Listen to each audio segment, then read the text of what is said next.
Lah, saan yun? May tinatahulan siya dito.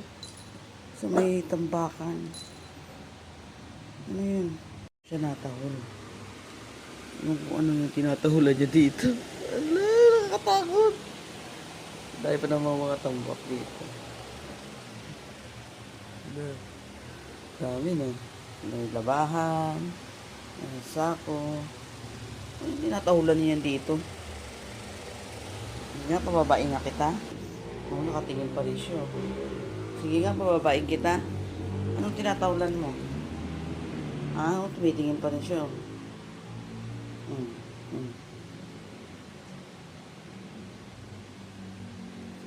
Tae mo ba tinatawalan mo?